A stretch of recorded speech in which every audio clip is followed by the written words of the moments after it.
Good morning, everyone. Well, glad you could join me again today. Uh, I'm Bob Jackman. I'm a teacher and virtues facilitator at the Charles G. Andrew Youth and Family Treatment Center in Cheshire, Labrador.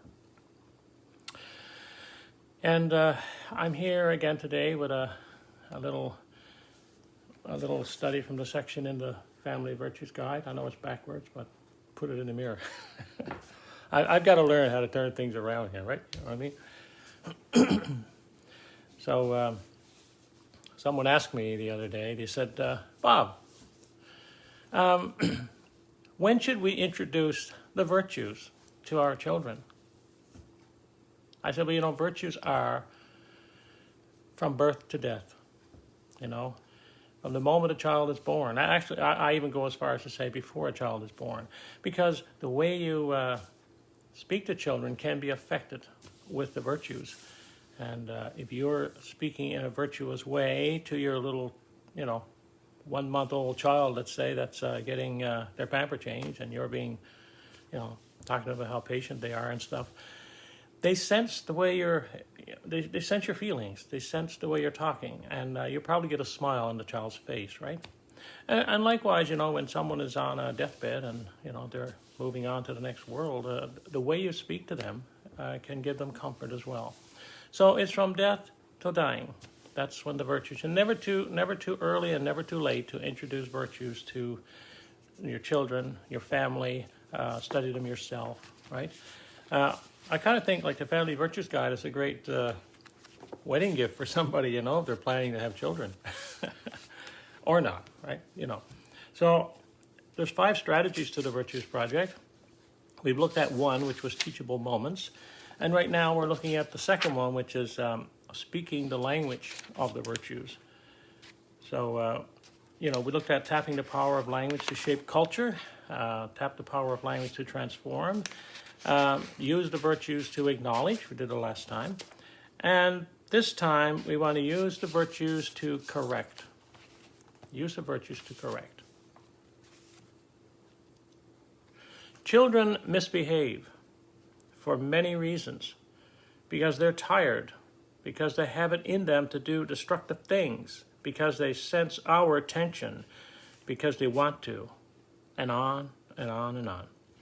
When a parent as educator puts a stop to negative behavior, he's being just as loving as when he applauds a child for effort.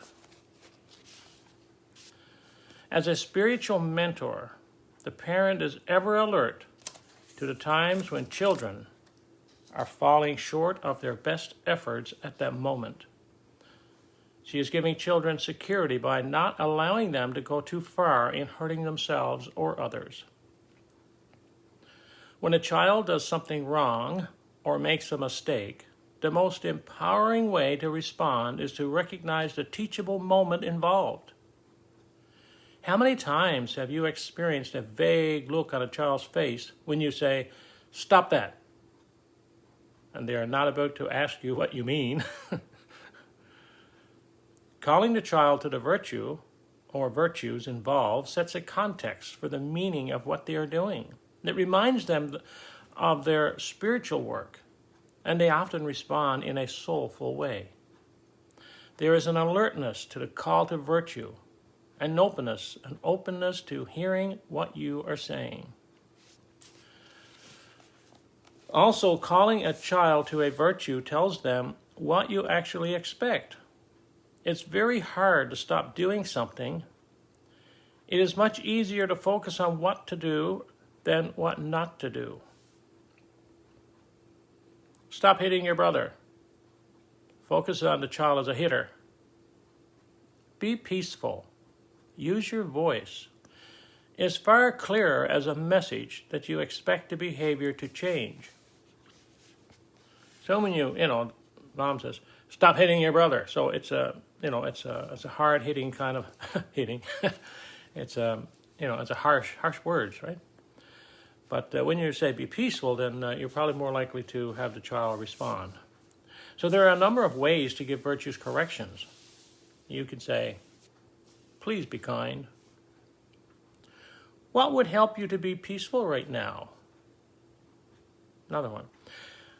I need some consideration right now. Would you please turn down the music? Be patient. This is going to take a lot of patience. So these are the kinds of words that you could be using towards your children. How can I support you to be self-disciplined about remembering your homework? It gets the child into a little discussion there, right? Instead of saying, get your homework, you're always forgetting your homework, and giving that bad feeling, right? What virtue do you need to call on right now when something is not going right?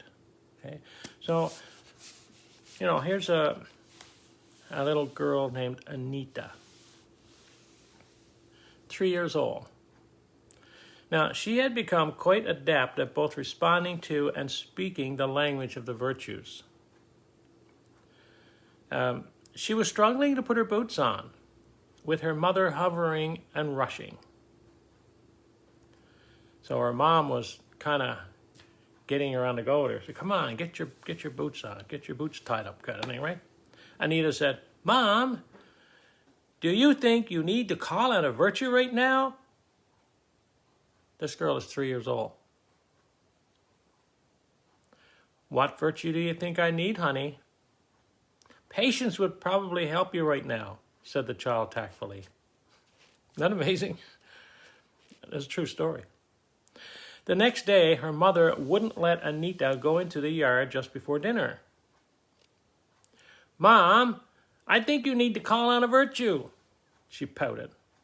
Oh, said Mom, not as receptive as before the day before. Here's what Anita said, 3 years old. Huh? You need the virtue of letness. Letness. Let me go into the backyard, right? I haven't heard of the virtue of letness, but I guess we could have one now, right? No, dear, said Mom, stifling a smile. You need to call on the virtue of obedience. Oh, she said, and a sheepish smile crept over her face. Isn't that incredible? That little girl. Just 3 years old, but you see, in this case, Mom had been working with the virtues since birth, right? And I'm listening.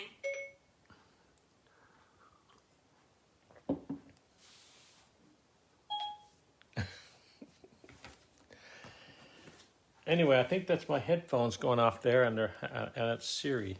And she says, I'm listening, what can I do for you? But not sure how I could turn that off. No, that's noisy. Sorry. Okay, so we're looking at the virtue of obedience, okay? Here's a quote from Ephesians. Children, obey your parents.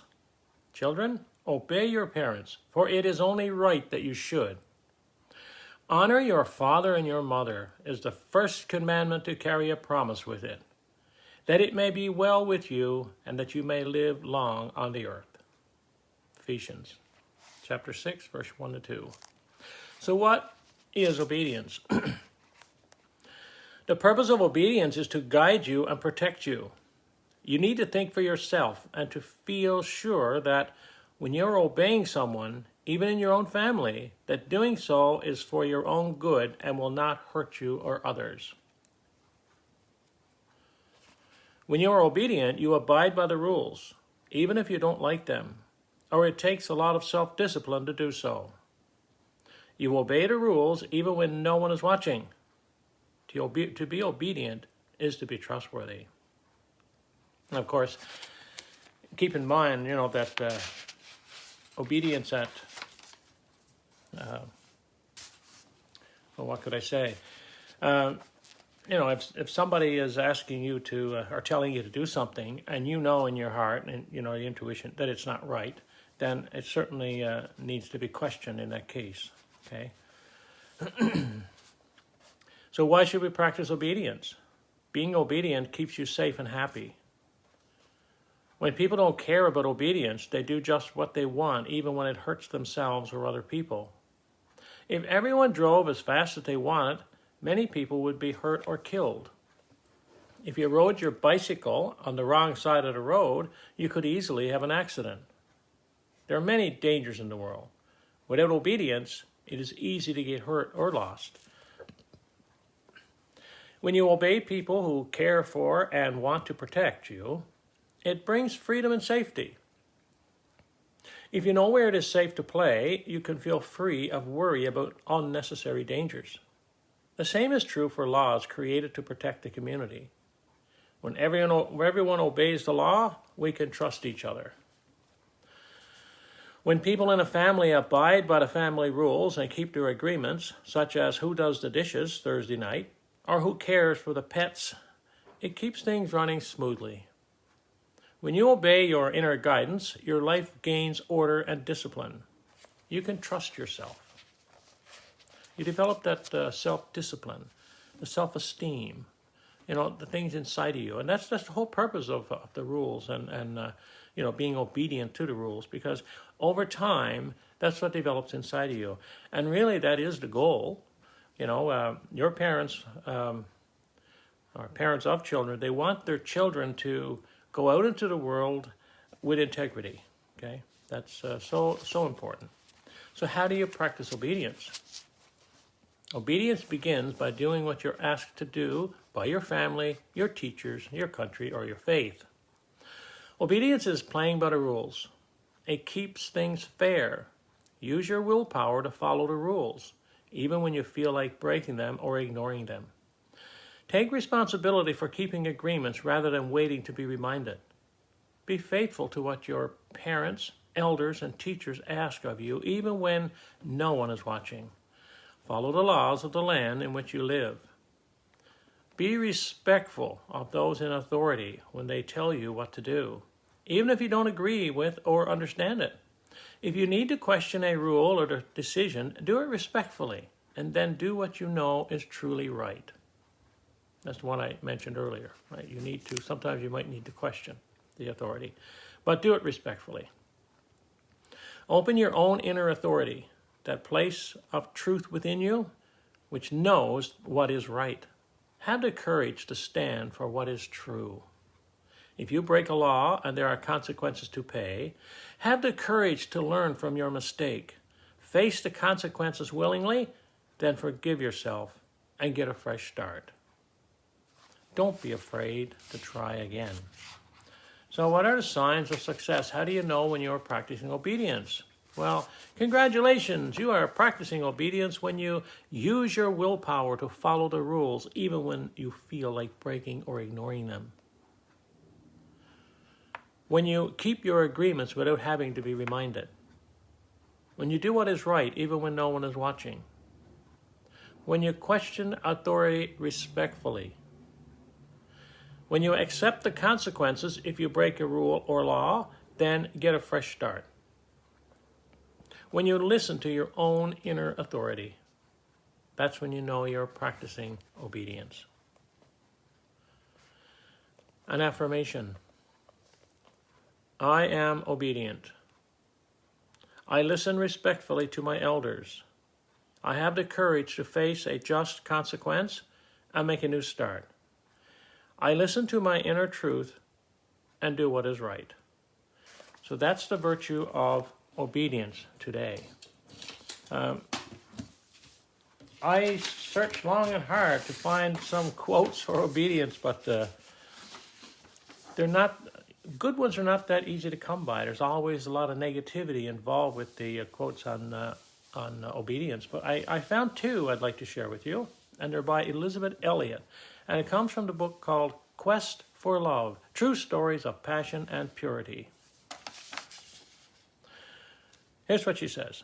Does it make sense to pray for guidance about the future if we are not obedient in the thing that lies before us today? How many momentous events in Scripture depended on one person's seemingly small act of obedience? Rest assured, do what God tells you to do now, and depend upon it. You will be shown what to do next. And Elisabeth Elliot. And here's the second one. She says, God is God. Because he is God, he is worthy of my trust and obedience. I will find rest nowhere but in his holy will that is unspeakably beyond my largest notions of what he is up to. So I thought they were interesting little quotes there, you know. I just wanted to point out, you know, people might say, well, why do you continue to do these? Because, you know, I think if you were to check, you might see maybe 1, 2, 3, 4, 5 likes, you know. You may find 3 or 4 comments, and that seems to be it. But when, I don't know if you can see it on your phone, or your computer, but when I look at mine, I see the number of people that have viewed. And some of the videos that I'm doing have well in excess of 200 viewers. And what that tells me is that people are watching the videos. Hopefully they are learning some things from it. And again, hopefully they even treat their children differently. Treat each other as husband and wife differently, or girlfriend, boyfriend. You know, when you listen to the Family Virtues Guide, it gives you direction, you know. It gives you a way to treat others, even a way to treat yourself as well. So, you know, and the way people get to view the video is when people take the time to hit the share button. And then it goes out to more people, and you know, more people can take advantage of some of the things that I'm talking about here, which is coming from the Family Virtues Guide, okay? And I even recommend you buying the book and reading it. I'm not pushing the book, I'm pushing the ideas that are in there that I think are really, really, really phenomenal. Phenomenal, to take one of the president's words, I guess, you know. But in this case, I think it really is. Anyway, again, thank you for watching from Lamoline and Cartwright, and you know, a lot of other places around the country. I'll be back again on Friday at 10 o'clock in the morning. So please feel free to join me. And until then, stay safe. Even with the borders opening with Atlantic Canada, let's hope that no viruses comes into our town, because we want to keep our town free of that coronavirus. Okay? We'll talk to you on Friday. Thank you for now. Bye for now, and thank you for watching. Bye-bye.